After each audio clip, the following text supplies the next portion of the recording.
Here is a detailed summary of the book The 7 Habits of Highly Effective People by Stephen R. Covey. The book is divided into 3 parts. Part 1, Principle-Centered Paradigm, covers habit number 1 to 3. This part focuses on the importance of taking responsibility for your own life and choosing to be proactive instead of reactive. It also teaches you how to set goals and priorities and how to manage your time effectively. Habit 1, be proactive. This means taking responsibility for your own life and choosing your response to any situation. Instead of blaming others or circumstances for your problems, you take control and make things happen. Proactive people see themselves as the captain of their ship, not a passenger. They understand that they have the power to choose how they react to events, and they take responsibility for their destiny. Reactive people see themselves as a victim of their circumstances.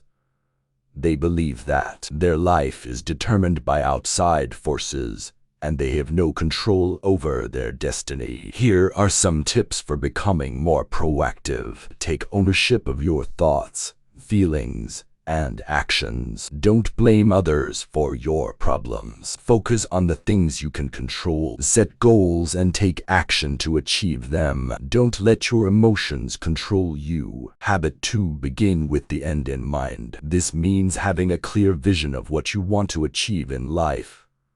It helps you stay focused and motivated, even when things get tough. People who begin with the end in mind have a clear picture of their destination. They know what they want to achieve, and they have a plan for getting there. People who don't begin with the end in mind are often lost and directionless. They may have goals, but they don't have a clear plan for achieving them. Here are some tips for beginning with the end in mind. Write down your goals and dreams. Visualize yourself achieving your goals. Break your goals down into smaller, more manageable steps. Review your goals regularly and make adjustments as needed. Habit 3, put first things first. This means prioritizing your goals and activities so that you spend your time on the things that matter most. It helps you avoid feeling overwhelmed and stressed. People who put first things first are good at managing their time. They know what's important to them, and they make sure to focus on those things first. People who don't put first things first often feel overwhelmed and stressed. They may have a lot of goals, but they don't have a system for prioritizing them. Here are some tips for putting first things first. Make a list of your goals and activities. Prioritize your goals and activities based on importance and urgency. Schedule your time so that you can focus on your priorities. Learn to say no to things that are not a priority. The principle-centered paradigm is the foundation for the other 4 habits in the book. You can master these 3 habits. You will be well on your way to becoming a more effective person. Part 2, Interdependence, covers habit number 4 to 6. This part focuses on the importance of working with others and building win-win relationships. It teaches you how to listen effectively, how to build trust, and how to create synergy. Habit 4, think win-win. This means seeking mutually beneficial solutions to problems. It's a more cooperative and productive way of interacting with others. Win-win people believe that there is always enough for everyone to win. They are willing to collaborate and compromise to find solutions that work for everyone involved. Win-lose people believe that there is only one winner and one loser in every situation. They are always trying to get the best deal for themselves, even if it means that others lose. Lose-lose people believe that everyone loses in every situation. They are unwilling to cooperate or compromise, and they often end up in situations where everyone is worse off. Here are some tips for thinking win-win. Focus on the interests of all parties involved. Be willing to collaborate and compromise. Look for solutions that benefit everyone. Be willing to walk away from a deal if it's not win-win. Habit 5. Seek first to understand, then to be understood. This means listening to others with the intent to understand their perspective. Essential for building trust and rapport. People who seek first to understand are good listeners.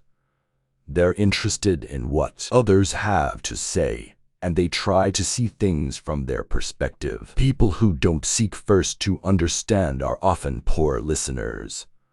They are more interested in talking than listening, and they often interrupt or dismiss the opinions of others. Here are some tips for seeking first to understand. Pay attention to the other person's body language and tone of voice. Ask clarifying questions to make sure you understand what they are saying. Avoid interrupting or arguing. Summarize what you have heard to make sure you understand correctly. Habit 6. Synergize. This means creating something greater than the sum of its parts. It's about working together with others to achieve something amazing. Synergistic people are creative and innovative. They can see the big picture and find ways to combine the strengths of different people to create something new and exciting. Non-synergistic people are more focused on their own needs and interests. They are not as willing to collaborate or share ideas. Here are some tips for synergizing. Be open to new ideas and perspectives. Be willing to share your ideas and perspectives. Be willing to collaborate and compromise. Celebrate the successes of others. Interdependence is all about building relationships and working together with others. They're essential for creating a successful and fulfilling life. Part 3. Sharpening the Saw covers habit number 7. This part focuses on the importance of taking care of yourself physically, mentally, and emotionally.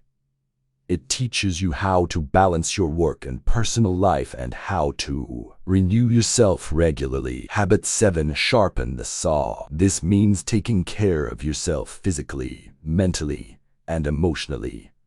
It's essential for maintaining your effectiveness over the long term. The saw represents your resources. These include your physical health, your mental acuity, your emotional well-being, and your spiritual awareness. To sharpen the saw means to invest in yourself and your resources. This means eating healthy, exercising, getting enough sleep, learning new things, and spending time with loved ones. When you don't sharpen the saw, you become run down and ineffective. You may feel tired, stressed, and overwhelmed.